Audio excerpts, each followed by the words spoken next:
Disney failed The Acolyte. Now you might tune into this video expecting me to rip Leslie Headland into shreds for the writing of this series, or you might expect me to blame Kathleen Kennedy for injecting her politics into Star Wars and betraying George Lucas's vision, but that's not what I'm gonna do today. It's too easy to point to a single individual or two and blame them for everything that went wrong. Storytelling is more complex than that. So in this video, I'm gonna dive deep into each episode and discuss the few things I think the show did well, but mostly I'll discuss how this show failed the characters, mainly the two most important characters in Osha and May. And then at the end of the video, I will discuss what I feel was the biggest reason for the show's struggles. Let's begin. A special thanks to Rocket Money for sponsoring this video, but more on that later. This show was marketed as a mystery, and these first few episodes are pretty evident of that. One of the most important parts about a mystery is balancing what the audience knows and what the characters know. Oftentimes in a mystery, we follow a single character, or two characters, or maybe just a group of people, and they are our eyes and ears. Sometimes it's a detective, sometimes it's a victim who is working with the detective, but the point is that we, the audience, are usually either learning information at the same time as the protagonist, or we are slightly behind them in terms of information gained. The reason I bring this up is because Osha is the main character. We are put into her shoes and we are learning things as she learns them. So in the first episode, she gets arrested and she learns from a force vision that May, her twin, is alive and she's the one who killed Indara. Osha doesn't know why May killed Indara, but the audience does know why because the opening crawl told us that May wants revenge. The problem here is that a big portion of the mystery was solved in the first episode, and we the audience are ahead of the characters in terms of information to solve the mystery. So since we know a lot of information too quickly, and we know information the characters don't know, that means in subsequent episodes the story needs to take time to reveal information to the characters that we the audience already know, and this causes massive pacing issues. Throughout the first episode, the big question is, did Osha kill the Jedi? Because we saw someone who looks just like her kill a Jedi, but once we meet Osha, it's pretty obvious it wasn't her. When you're telling a story with a mystery, the perspective of the character really matters because when a character is alone, that's when we learn about the character's true intentions. When you're alone thinking to yourself, you're not lying to yourself about a murder you committed. You're not trying to trick an imaginary audience. There's this line from one of the other mechanics where he asks Osha what she did last night and she just said she stayed in. This is meant to tease us a bit and make us question if she's lying about where she was. But again, this is resolved only a few minutes later. Now there could be tension in Osha being framed for a murder she didn't commit, like in the Clone Wars. Ahsoka was framed for the bombing and we know it wasn't her. But the mystery there is who really did do the bombing, and the tension comes from Ahsoka needing to prove her innocence while learning who really did the bombing. With the Acolyte, Osha is framed for a murder she didn't commit, but we the audience and Osha know who did the murder. It was May. So come episode 2, the time spent interrogating Osha is wasted time because we know who really did the murder, and since Soul believes Osha at the end of the first episode, there's no tension in if Osha will suffer the consequences of a murder she didn't commit. So how could this have been different? It's really hard for me to frame this story told in this way as a mystery from Osha's perspective, because Osha knows she has a twin sister who looks exactly like her. So when she's being told someone who looked exactly like her killed someone, the logical assumption is that it was the twin.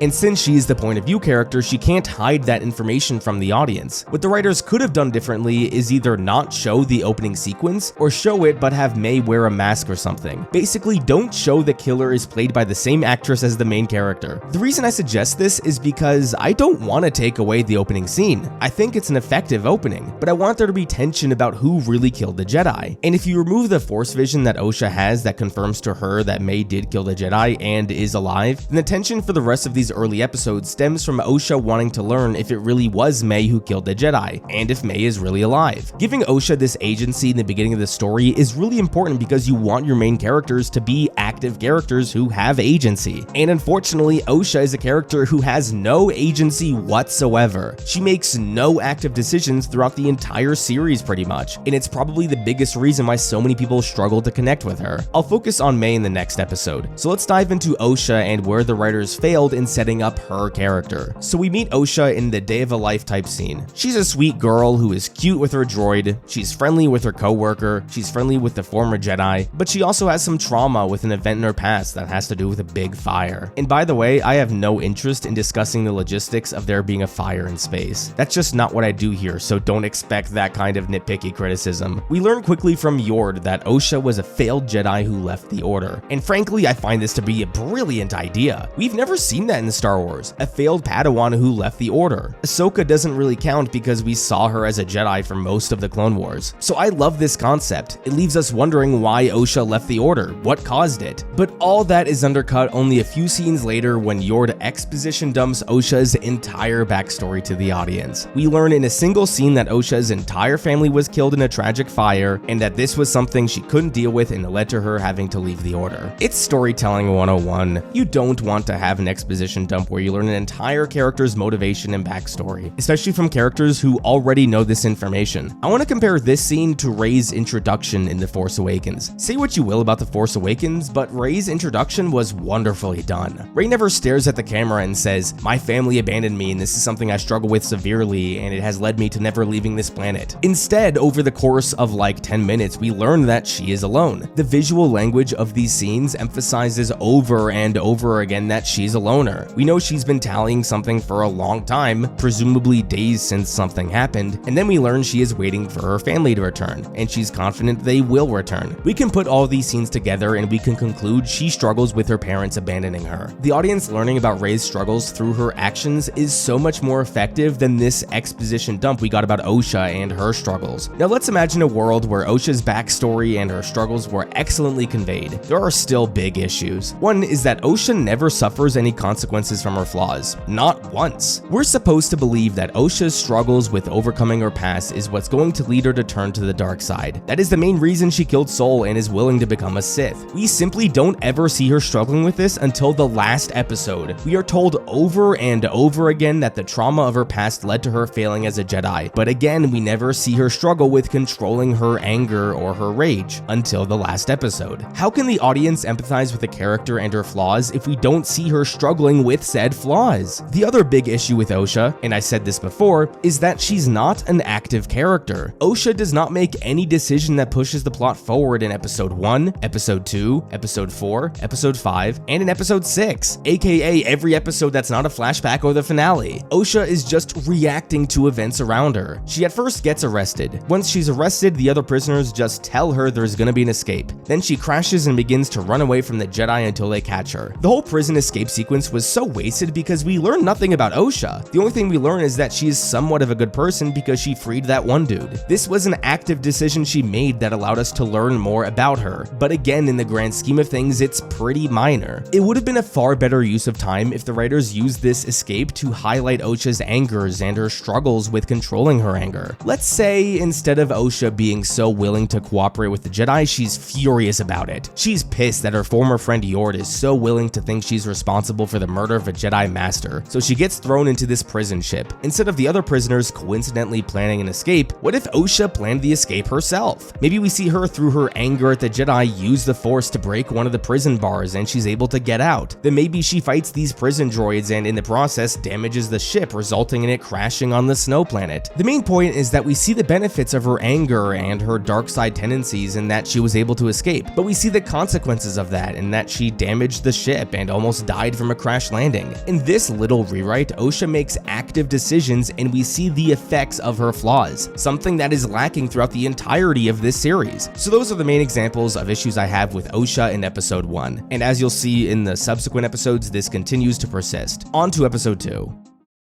Episode 2 focuses a lot more on May than it did in the previous episode. In the pilot, the only scenes we had of May were the beginning and the end, while here we learn more about her goals and her motivations. Of all the characters in this series, May is the one that frustrates me the most by a mile. After having watched the entire series now twice, I often don't know what she wants. I don't know what her motivations are from episode to episode. So the episode begins kind of similar to the last one. May sneaks into an area to try and assassinate a Jedi, except this time she can't do it because Torben has some special force field around himself. So she goes back to Chimera and we learn what her goals are. She needs to kill the 4 Jedi that were on Brendok, and she needs to kill at least one of them without a weapon. Conceptually, I do really like the idea of there being some special test for May, and killing without a weapon is again an interesting idea. So we know May wants revenge on the Jedi. That's why she wants to kill the 4 that were there on Brendok. But why is May involved with the Sith? I'm assuming she knows they are Sith, but even if she didn't, why is she associating herself with this dark side group? Are the Sith offering her something? Are they offering her more power? The reason I bring this up is because if May just wants revenge, then go kill the 4 Jedi and move on with your life. Why is she willing to make her life more difficult by going out of her way to kill one of them without a weapon? This is something we never learn. We only know she wants to please the Master, but why she wants to please the Master is something we never find out. This episode devotes enough screen time to May to where she is essentially a co-protagonist, and after this episode we know less about her than we do about Osha, and that's why I think showing scenes from her perspective was a mistake. Let me explain. Let's keep my small rewrite of episode 1, that a masked person killed Indara, and we don't see any shots of May's face, and we also don't get the scene of her with the Master at the end. This episode begins and we see this masked character walk in to try and kill Torben, but they can't do it and they leave. This results in Osha and Sol wanting to go to this other planet so they can potentially find May. Remember, we the audience along with Osha aren't sure if May is really the one who is doing this, so the tension here is to find out who the killer really is. All we know is that some masked character is killing Jedi. We suspect it is May, but again there's no concrete evidence because we haven't seen May's face. The Jedi arrive on the planet, they find Torben dead, and they find the little jar of poison, which was frankly silly of May to leave behind, but whatever. The poison leads the Jedi to confronting Chimera, and this is where the benefits of the changes really kick in. When I was talking about episode 1, I mentioned how in a mystery it's important that you know as much or less about the mystery than your main characters. At this point in the story, because of the scenes with May and Chimera that I want to remove, we know more about the mystery than the Jedi and Osha do. We know May wants to kill the 4 Jedi on Brendok. We know that she needs to do it in a way to please the Master, and we know that there is a Master. This entire interrogation scene of Chimera only serves to inform the characters on information that the audience already knows. We the audience don't learn anything new from this sequence. So the scene isn't pointless because the characters need to know this stuff, but it's inefficient and we aren't emotionally connecting with the characters like we should be. Now let's keep this exact same scene, but we remove all the previous scenes of May and Chimera. The first obvious benefit is that there is tension about whether or not Osha can trick Chimera. We know it will work because Osha may look exactly the same, but if the characters aren't 100% sure that May is really the killer, then there's some tension about whether this will work or not. Once we see Chimera thinks Osha is May, then that kind of confirms to us that May is the one who's the killer. And then when Chimera tells the Jedi about the plan and the Master, it raises more questions. Why is May doing this? Why is she associated with the Master? And frankly, if there was no marketing for this show about the Sith, then imagine the reveal later on that these are indeed the Sith. At this point, we don't have any scenes from May's perspective, so we aren't thinking about the Sith. So simply by removing May's point of view scenes, there is still a mystery, and the story greatly benefits from not knowing everything about every character. And we also learn information at the same time Osha and the Jedi do. May and Sol can still fight, preferably May is masked or something, and then at the end of the episode when Osha sees May for the first time, that should also be the first time we see May as May without a helmet. Maybe he got knocked off in her fight with Sol or something. This would be such a great ending to the episode. It would confirm to us without a doubt that May is indeed the killer, and there's also the reveal that May is played by the same actress as Osha, which leaves us with further questions. Damn it, man, I'm just getting excited about the thought of how good this mystery could have been if May's POV scenes were just removed. But it is what it is. So May is a really frustrating character because not only should her scenes not be in this part of the show, but also because her motivations make little sense. One thing I wanted to mention, by the way, that's a little irrelevant. I like how when the Jedi confront Chimera, he asks them to not mind wipe him. It's a funny bit of foreshadowing for what's to come. Before we move on to the famous episode 3, I want to talk about Osha. I said in episode 1 that my biggest issues with her were that her flaws were never shown and that she is not an active character. Those issues are still prevalent here. So the episode begins and she has a few conversations with Sol and Jeki. She talks to Sol about the killer potentially being May and how she failed as a Padawan. These are good scenes, no doubt. out. But then the Jedi learn that someone with Osha's description was found on this other planet. So if you don't count the Force vision she had in episode 1, then this is the first real bit of evidence to Osha that her sister is alive. How does she react to this? Not at all. She just casually agrees to go along with the Jedi. How uninteresting is this? It would have been so much better if Osha actually reacted to this news and demanded that they go confront May. What if Sol was like, we can't go see May yet, we need to take this to the council. And Osha was like, fuck you, I'm going to see my sister, you can come with me or not. Maybe we see a bit of anger come out during this moment. If Osha is the one who wants to go to where May is and the Jedi agree to follow her, then Osha is the one who is driving the plot. Osha would be an active character. We see how this situation is affecting her because she is making active decisions. And maybe we can see her anger shine through a little bit. Little changes like that make Osha such a more interesting character. I want to fast forward a bit to the confrontation with May. So before Sol confronts May, he and Osha talk. This is the first time in the episode where we get any sort of acknowledgement from Osha that she's about to see her once thought dead sister for the first time in 16 years. She tells Sol she will confront May, and then Sol is like, no, you can't. I can feel your anger and your emotions are clouding your judgment. This is another example of the show telling us Osha has issues controlling her emotions, but it's not even remotely shown. We don't see Osha angry at all in this episode. Her wanting to confront her sister is not her being angry or her not having control of her emotions. It's a logical emotion to have. I actually would have liked to have seen Osha get angry here, but we get more of this passive Osha who agrees to stay behind while Sol confronts May. I'm sorry, but if I hadn't seen my twin sister in over a decade, there is no one that could hold me back from seeing her. It just wouldn't happen. So it makes me question how much May actually matters to Osha if she is so willing to stay behind and let the Jedi take care of things. So those are my thoughts on episode 2. May is an inconsistent character, she shouldn't be a POV character, and Osha continues to be a passive character who lacks agency.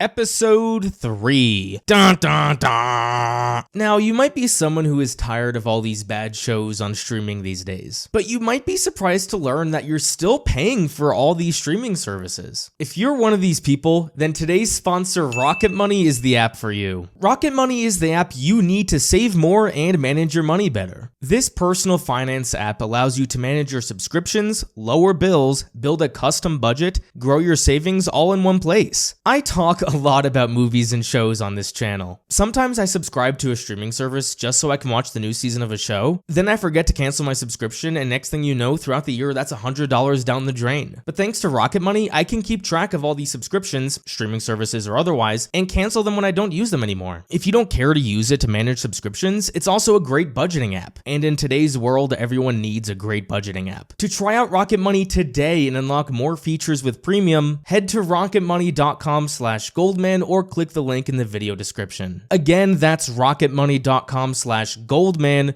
to get started today. Thank you so much to Rocket Money for sponsoring this video. Episode 3 is the episode that pissed people off the most for a variety of reasons. Some don't like the witches, some think it ruined Anakin and the Chosen One prophecy, and others think the Jedi are portrayed as evil here. There are two aspects of this episode that must be discussed. One part is the impact this episode has on the lore, and the other is how this episode fits into an 8-episode season. Let's discuss the lore first. Now, I usually don't like discussing the lore as much because I made this channel to analyze storytelling and writing techniques. Saying show A contradicts something in movie B isn't inherently bad writing. Yes, it's bad for the continuity of your franchise, but again, it isn't inherently bad writing. Of course, when you're telling a story that exists within a franchise, you owe it to those who came before you to honor the lore. With that being said, from a lore perspective, not from a writing perspective, I don't hate this episode. I read a Star Wars short story once. It was from the book The Legends of Luke Skywalker. In the book, there was a short story where Luke visits this tribe. Picture the tribe as something similar to the Ocean Tribe in the second Avatar movie. This tribe was a group of people heavily in tune with the ocean. They spoke about how they used a magical power to navigate and live through the waters. Reading it, we know it's the Force, but to them, I think it was called the Wave or something. I loved this short story. I thought it was so interesting seeing how a group of people that weren't the Jedi or the Sith interpret the Force. This coven in the Acolyte is essentially that. that? A group of people who interpret the Force in their own way. I was surprised to see so many people take issue with how Mother Anastasia described the Force similar to a thread. I don't know if it's because people are so protective of George Lucas and his Star Wars stories that they think Leslie Headland is trying to redefine what the Force is, but that's not even remotely the vibe I got from this episode. I instantly thought of that Luke Skywalker short story. Star Wars fans acknowledge how big the Star Wars galaxy is. We accept that there are all these different species and cultures, but the second one of these cultures has a different interpretation of the Force, it becomes a problem. I just don't agree with that. I think it handicaps the Star Wars universe. Now, were these witches a bit cringe at times? I mean, yeah, but anyone who's exposed themselves to a culture that's outside America or Europe would know that there are hundreds of cultures on our planet that do shit like this. Rituals that we see as cringe but are important to those people. So while, yeah, I cringed at times, I really like the idea of these witches. Now, the lore aspect of this episode I think pissed people off way more was the virgin birth of Osha and May. People heard that there was no father, and they think they are ruining Anakin's Chosen One story. They saw Anakin and thought that as the Chosen One, he was the only person in the history of the timeline that was born from a virgin birth. And now that Anakin is not the only one, Star Wars is ruined. A good amount of you may click off this video after I say this, but for those of you who have watched my other Star Wars videos, you would know how much I hate the Chosen One prophecy. It is maybe the thing I hate the most about the prequels. I hate that Lucas made Vader a special person who was destined to destroy the Sith, instead of some ordinary person who was once a powerful Jedi, then turned to the dark side, and then turned good again after he saved his son. Now, I don't want the Chosen One prophecy retconned. It's a part of the lore, and I accept it. So when it comes to Osha and May, I like the idea that 100 years before the prequels, there was another immaculate birth. I don't think it ruined the Chosen One prophecy. The Chosen One prophecy doesn't say Anakin will be the only person to ever be born a virgin birth, and the vibe I got was that Osha and May were created through a manipulation of the Force by a group of people, while Anakin was created by the Force itself. So I'm sorry, I don't see this as something that contradicts the lore. I am not upset that Anakin is now not the only virgin birth in the history of time. So those are my thoughts on the supposed contradicted lore in this episode. Now, people may think I'm someone who loves this episode because I disagree with the claims about the lore, and that is unfortunate because they should know I really do not like this episode. Not because of the lore reasons, but because the episode in the grand scope of the story is not that important, and it grinds the pacing of the season to a screeching halt. The first two episodes were by no means great, but the second episode ended with momentum. May is off to go kill the Wookiee Jedi, so Osha, Sol, and the other Jedi need to go stop her. But instead of continuing that story, we now have to stop the pacing to give us a backstory that could have maybe been told in 5 minutes. I understand the writers wanting to explore the moral question of what happened with the Coven. Do the Jedi have the right to intervene in a place that they don't belong because they think a child might be abused? And if you intervene, should you be attacking those people? There's a big moral discussion there. If The Acolyte was a 16 episode season, I could get behind devoting an episode to being a flashback episode. Or if you do have an 8 episode season, if they're hour-long episodes and you want to make one a flashback episode, fine. But when you have a show like The Acolyte that has 8 episodes of 35 minutes on average, you do not have the time to devote a quarter of your entire story to flashbacks. I've listened to interviews from famous directors where they talk about a scene in a movie they just made and how much fun they had writing and filming that scene. But then they realized they had to cut the scene because it didn't serve the wider narrative. The writers of The Acolyte failed to come to the same conclusion. Developing these witches is interesting, but it's a distraction. So that is my large issue with this episode. There are a few aspects of this episode that I really liked. I thought the children were quite funny. As someone who grew up with a brother, I can totally relate to all that bickering. But these episodes distracted us from the main story, and that's a problem.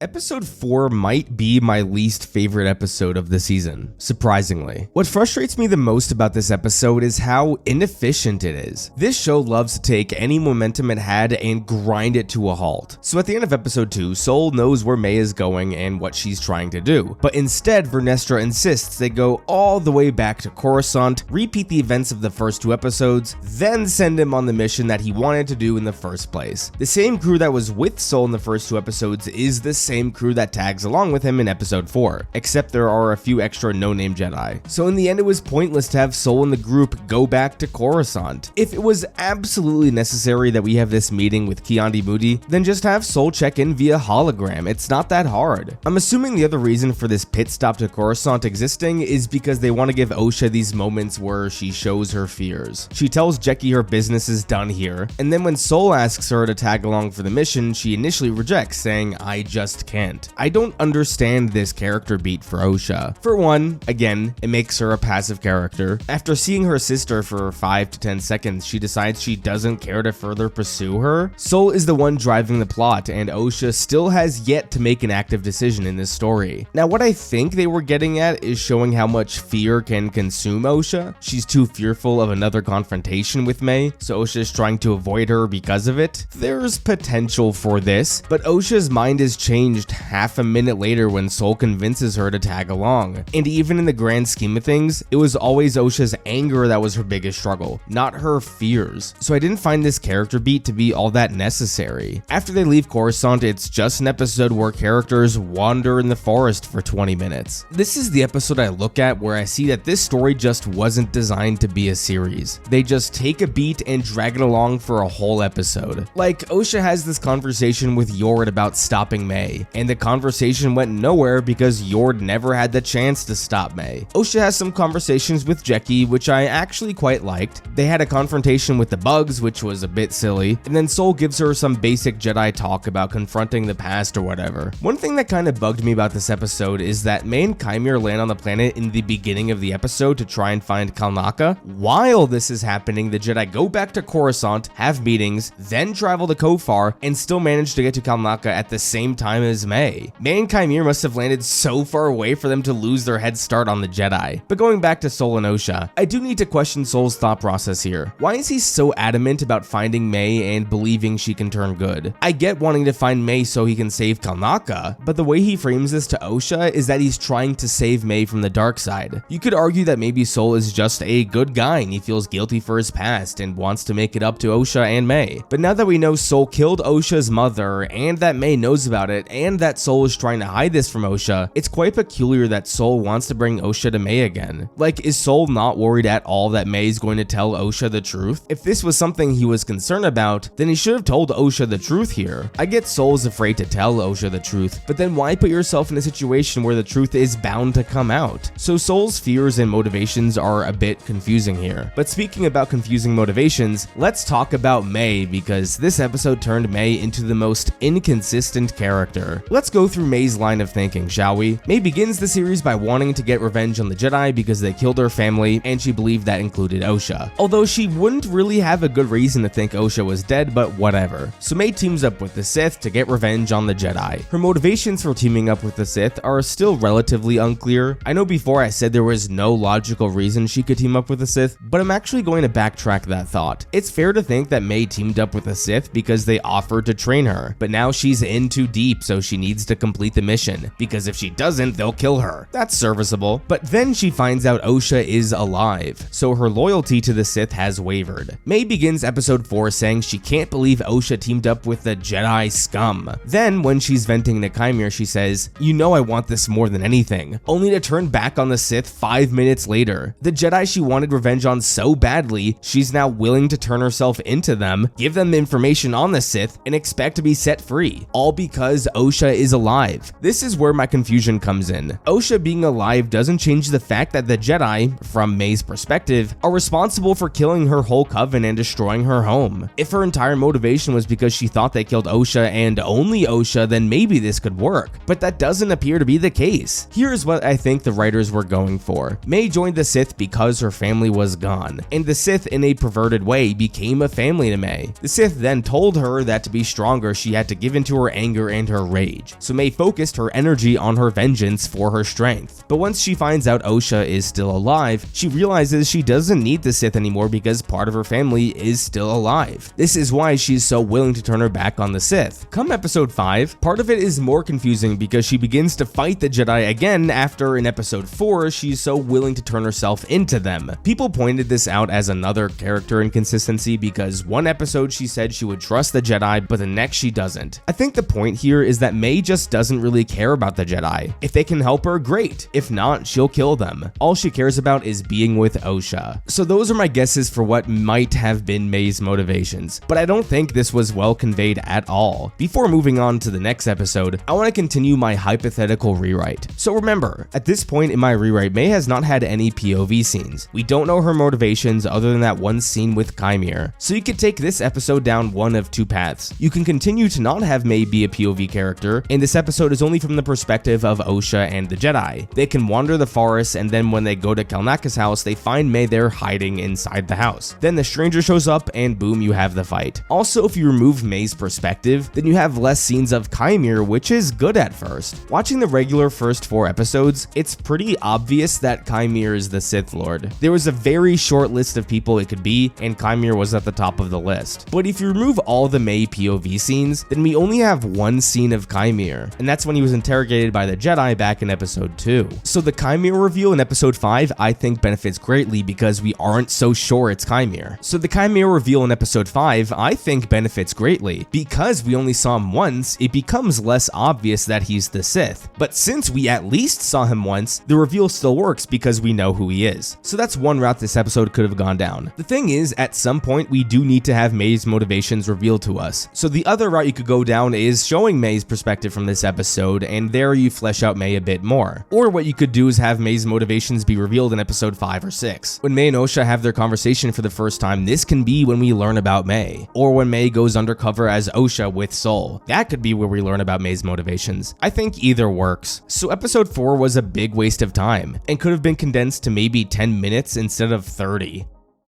Before continuing on with the rest of this video, only 7.6% of my viewers are subscribed to this channel. So if you're enjoying this video, please consider subscribing for more content like this. Thank you. Episode 5 is the best episode of the season, and it's because it has the best lightsaber action in the whole franchise. I know prequel fans out there will get pissed because how dare something be better than the fights in the prequels? Yeah, I like the action much better than any prequel fight. Someone might go frame by frame and point out openings where someone could have easily been killed. Yeah, as if Anakin and Obi-Wan twirling their lightsabers for 2 seconds is a peak example of realistic sword combat. Give me a fucking break. In this episode, we got to see hand-to-hand combat, force combat, and lightsaber combat. The only part of the combat that stunk was when those bugs took Kymir and flew him away. The parts where Jeki was fighting Kymir was genuinely impressive. I don't get impressed by action often in film or TV these days, but I gotta give this episode credit, I was impressed. I loved the added element of the Cortosis armor. I'm a big Star Wars nerd, but I never knew this item existed. Seeing Kymir head smash other people's lightsabers was awesome. What impressed me more than maybe anything in this episode was how willing the writers were to kill off a bunch of characters. At first, the fight began with all the no-named Jedi dying, and then there were little bullshit moments where Yord gets away with just a scratch, and then the stranger ran away from Jeki. I was like, of course they're only gonna kill the no-named Jedi. This is Star Wars, they don't have the balls to kill off the main characters. But then Jeki proceeded to get stabbed in the chest 3 times, and Yord got his neck snapped. Good golly. Kudos to you, Leslie Headland. For the first time in a while, Star Wars really surprised me in a good way. That's all there really is to say about the fights themselves. I get everyone has different opinions, and you might find the action in the prequels better, and fair enough, but if you genuinely think the action in this episode was bad, I'm assuming that you aren't arguing in good faith because you can't remove your bias of this show. There aren't many story elements in this episode to talk about, but there are a few. We had this conversation with Osha and May, which I actually quite liked. They frame May as this crazy darksider, especially with how her dialogue mimics Anakin's from Revenge of the Sith, but after watching the entire series, she isn't really crazy here. From her perspective, the Jedi attacked her family and killed her mother. To see her sister so passionately defend the Jedi, the people who killed her family, must hurt. One thing this show does that repeatedly pisses me off is they cut Sol off right when he's about to reveal important information. Like 4 times Sol is about to reveal the truth to someone, but then he gets stunned or knocked out. It's ridiculous. So May decides to go undercover, which raises some questions that we'll try and answer later in the video, and then Kymir takes Osha. And that's really it for the episode. And don't worry, the issues again persist in episode 6. Episode 6 is an episode that slows down a bit and allows the characters to bond in the aftermath of the previous episode. Osha is paired with Kymir and Sol is paired with May. Let's talk about Osha and Kymir first. So my issues with this part of the episode are not really issues with this episode, but what came before. Kymir spends the entire episode seducing Osha to the dark side. He talks about how the Jedi abandoned her, he gets Osha to confess that she feels like she failed because she can't control her emotions, and he successfully intrigues Osha with aspects aspects of the dark side. All this is fine stuff, but as I repeatedly pointed out in the earlier episodes of the show, we don't ever see any of this anger shine through. Osha appears to be more avoidant of her emotions more than anything. I should have brought this up when talking about episode 4, but I'll bring it up here. Imagine if in episode 4, the episode begins with Osha demanding that she and the Jedi follow May to Kofar. Maybe Vernestra asks Sol to go back to Coruscant, but Osha, enraged at the revelation that May is the killer, begs Sol in quite an angry way to follow May to Kofar before it's too late. This would be another instance of her anger and her fear driving her decisions, which are driving the plot. So if all the Jedi die because Osha demanded they go to Kofar, then come episode 6, maybe Osha is furious with herself. Chimere notices this and uses that anger to seduce Osha. This would be a wonderful progression of her arc.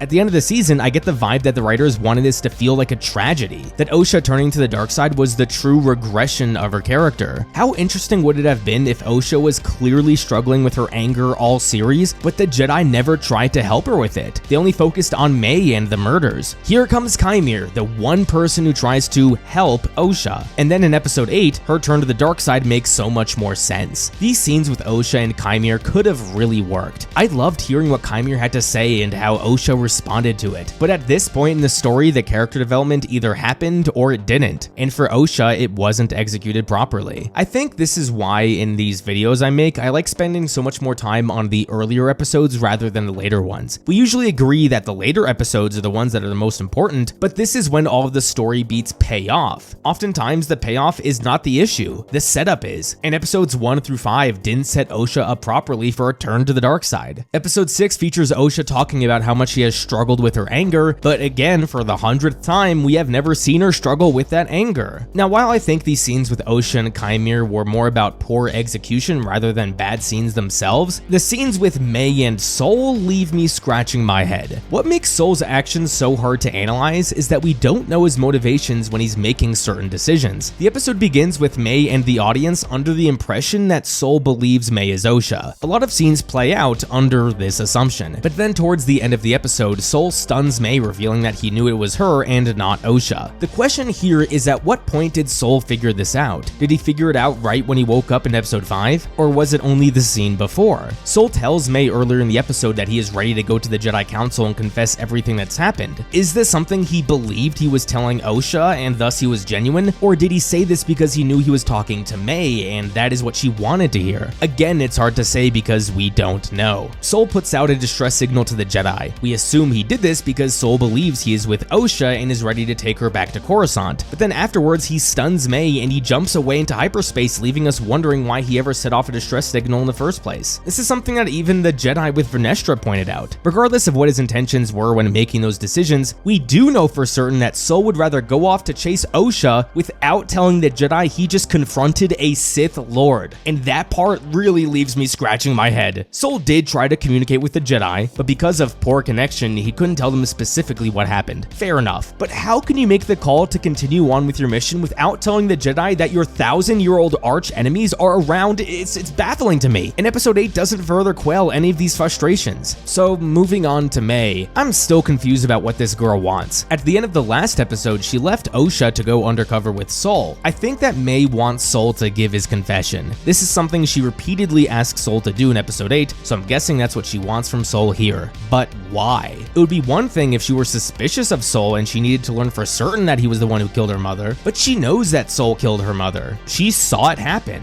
So I don't understand why May needs this confession from Sol. Does she want Sol's apology? I'm not sure. But even if this is just what May wants at this point, just think about all the things this girl has wanted throughout the series. First, she wanted revenge against the Jedi, then she was willing to toss it away so she could find Osha and escape and live happily ever after with her. Then after one conversation, she abandons Osha and tries to get a confession from Sol. This is what I mean when I say May is the most frustrating character in the show. No consistent goals from her, no consistent line of thinking from her, her mind shifts with the wind. May doesn't make any sense. Episode 6 was mostly a setup episode for the finale, but shocker, the momentum of the show has to be killed yet again so we can get another flashback episode.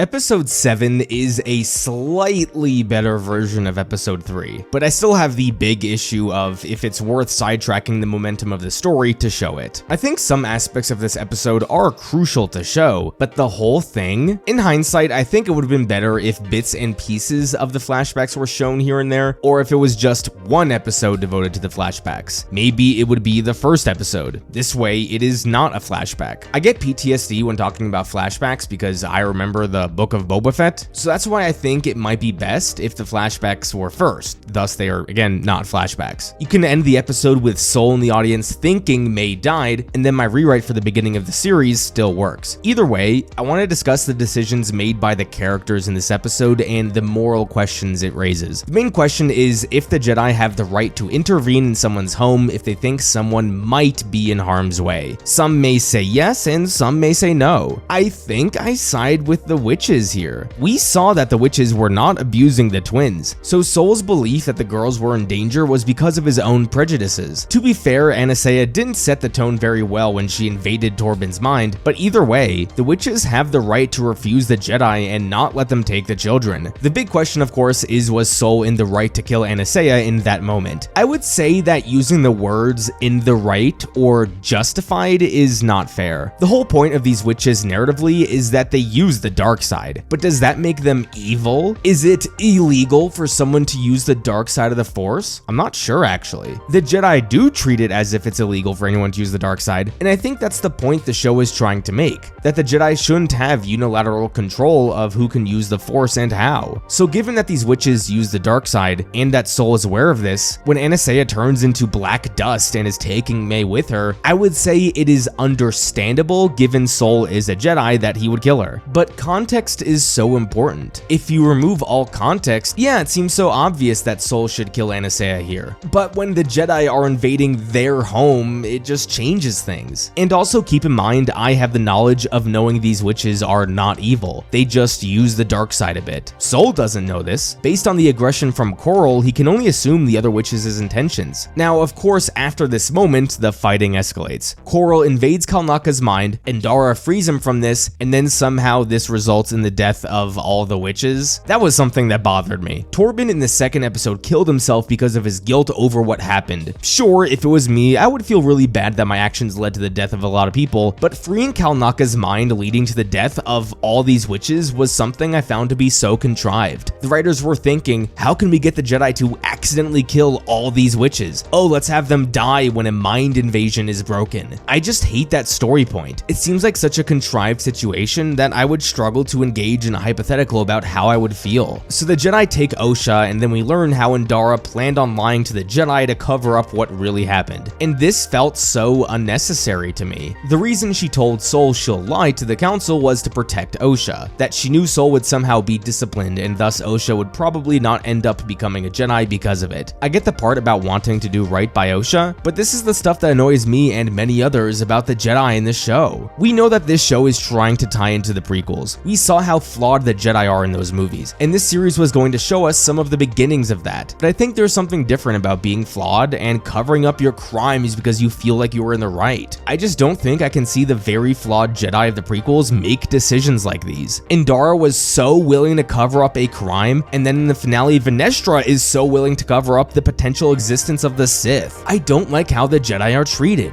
I think my biggest frustration has to do with the show taking place during the era of the High Republic, because when those books were announced, it was said that this was the golden age of the Jedi. This era of Star Wars was going to be before the Jedi became corrupted. It was before their flaws really started to show. So here comes the Acolyte, a chance to show the Jedi as the guardians of peace and justice and plant seeds of their downfall. But no, the Jedi and the Acolyte are worse than the Jedi in the prequels. It's a wasted opportunity to show the Jedi before they became corrupted in the prequels. But going back to Sol for a second, we know as the viewers that Sol wasn't in the right in his assumptions the girls were in danger. But again, from his perspective, he has a pretty good justification to give the Jedi. He still doesn't know what the mother was trying to do when she turned into what looked like a soul demon. So when he explains that to the Jedi, they'll probably let him go. It just seems like something that the Jedi don't need to cover up. Confess to the council what happened from your perspective and they would probably let you go. Now, if the point is that the council would be pissed because Sol and Torben engaged when they were told not to, that's a fair point. Either or, I don't like this idea of the Jedi covering up potential crimes they've committed. But just to repeat what I said way earlier in the video, all these moral questions are fine and all, but not when you're destroying the pacing of your story. Episode 7, just like episode 3,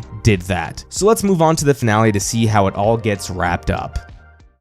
Episode 8 is the season finale, and just like almost every other episode, it leaves me incredibly frustrated. Right off the bat, Sol is an idiot. At the end of episode 6, he set off to Brendok so he can turn on his distress beacon again so the Jedi can follow him there. Why did he need to do this? Why couldn't he just wait for the Jedi to show up on Kofar and then go to Brendok together? Sol's idiocy is what got him killed. But anyway, the episode begins and Osha has a vision of May killing Sol. So this leads to her and Chimere going to Brendok as well. In hindsight, we know that it was actually a vision of herself killing Sol, which is a neat twist on that vision she had. When analyzing these episodes, I always need to go back to tracking what the characters' motivations are because, again, they change on a whim. I don't understand at all why May decided to run away from Sol. As she clearly states in the heated confrontation, she just wants Sol to confess and suffer the consequences of his crimes. If this is the case, then why run away from Sol? In fact, she's probably better off waiting for the other Jedi to show up so she can tell them what Sol really did. Now, you could argue that she's concerned about getting arrested. Sol could very well turn her in now that he knows she is May, but if this is something she's concerned about, why did she agree to go with Sol in the first place? Unless she really thought she could trick him this whole time by being undercover as Osha. But again, she's probably better off waiting for the Jedi and telling them what happened. Sol may have covered up what happened on Brendok, but I don't think he would directly lie to the Jedi if confronted on it, especially since he didn't lie to Osha later in the episode. But fine, May escapes so we can get another confrontation on Brendok. Osha chats with May, and here May tries to tell Osha the truth, but Osha doesn't believe her, and she loses it. I know in episode 6 we saw just a little bit of that anger shine through, but this moment here with May is the first time in the series we really see Osha lose control of her anger. She says she left the Jedi because she couldn't control her emotions. Geez, it would have been nice if the first time we saw that wasn't halfway through the finale. The fight itself was cool, although I did realize this is the only time we see Osha fight in the show, which is a little strange. But again, I like the fight. I just get so annoyed that Osha hadn't acted like this before. So what are Osha's motivations right now? She's just losing control of her emotions at this point, which I get and like. Sol and Chimere fight and the action was good there too. Flash forward a bit and we get the moment of moments. Sol confesses to Osha the truth, and this leads to Osha turning to the dark side and killing Sol. Here are my many frustrations with this moment. For one, Osha's turn is entirely rushed to me. To repeat myself for the 100th time, since we hadn't been shown Osha being unable to control her emotions until 10 minutes ago, I don't buy that she couldn't control them here. But the much larger issue I have is that Sol refuses to ever provide context towards his actions. Whether he's talking to May or he's talking to Osha, he never adds the context of, I thought your mother was turning May into a ghost, so I stopped her. Maybe this wouldn't have changed anything for Osha. Maybe she still kills Sol anyway, but I just for once want someone saying what any logical person would say. I think what maybe frustrates me the most about this moment and maybe the entirety of the end of this episode is how everything is framed. Leslie Headland openly said that she wants to explore the dark side in the series and she wants to humanize those who do use the dark side. I like this idea, but one thing you must do is still making it a point that using the dark side is wrong. When showing the witches and their powers, you can ask questions about if using the dark side of the Force makes someone evil or not, but you must make it a point that these witches using the dark side of the Force were wrong.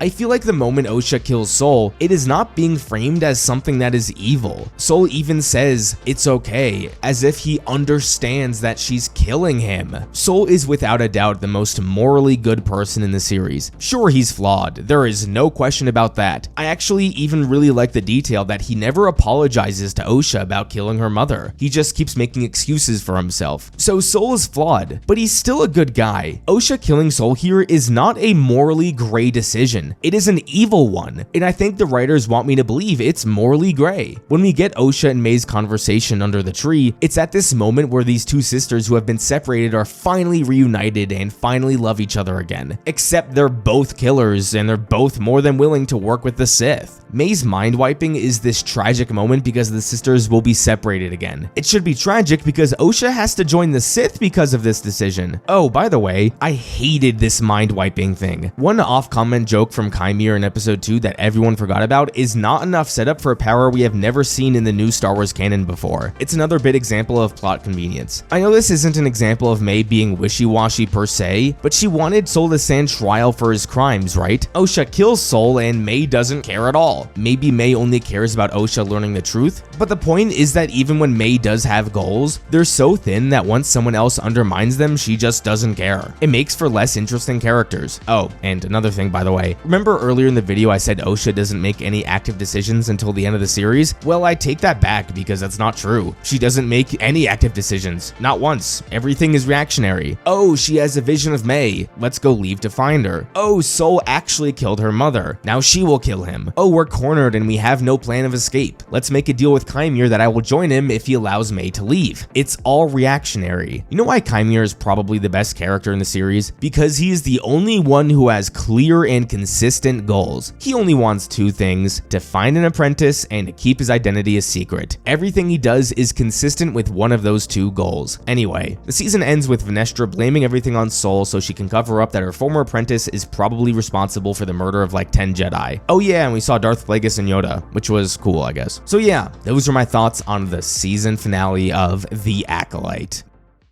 Now, I just did a simple analysis of this show, so you may question why I titled the video How Disney Failed Star Wars, because that's a bit of an extreme title. I could have titled this video How Leslie Headland Failed Star Wars. I could have titled it How Kathleen Kennedy Failed Star Wars. I probably would have gotten more views if either of those were the title of this video. So why did I title it How Disney Failed Star Wars? The reason why is because I think the single biggest reason for the disappointment of the show is not a single person, it is the streaming service Disney Plus. Disney Plus has failed Star Wars. Now, of course, this doesn't mean that every Disney Plus show has been terrible. Mando seasons 1 and 2 were great, and Andor is probably the best thing I've seen on TV in a long time. I would say I enjoyed Ahsoka and Obi-Wan. It's really only Mando season 3 and the Book of Boba Fett that I think are terrible. But one criticism every season of live-action Star Wars TV has received on Disney Plus has been that the shows feel short. With the exception of Andor, each season at most has 8 episodes with runtimes ranging from 35 to 55 minutes. This is something that, again, most people have been complaining about since the release of Mando Season 1. Is Disney simply ignoring this and refusing to make longer episodes? I don't think so. This is a more recent criticism, but many people have also said that the shows on Disney Plus look cheap. Everyone has varying opinions on the 5 Disney Star Wars movies, but no one has ever said those films look cheap. Even the most staunch Last Jedi haters would tell you it's probably the best looking Star Wars movie that exists. But the same cannot be said for these shows. A show like The Acolyte had a massive budget of $180 million, yet the sets for the show feel like it was made for so much less. Fantasy shows like House of the Dragon look so much better. So why is Star Wars on Disney Plus continuing to struggle with runtimes and the quality of the series? This is just my educated guess, but I think it really has to do with the sets. When you look at a show like House of the Dragon, for example, most of the locations are either in castles or out in vast open landscapes. Because there are castles and vast open landscapes scattered across the planet, this gives the production team the freedom to shoot on location. With Star Wars, unfortunately, futuristic cities and spaceships and Jedi temples don't exist. This means that almost always Star Wars production teams need to build out sets rather than going to an existing one. And building sci-fi looking sets is a lot more expensive than shooting on location. I think this is the core reason why so many of these shows look cheap and why they're so short. It doesn't matter if you have the budget of a movie. These shows are much longer than movies, so you need to build more sets to fill out that runtime. And since you need more sets, they can't all be the same quality as the sets used in the Star Wars films. And because so much money is spent making these sets, that means you can only afford to film so much. $180 million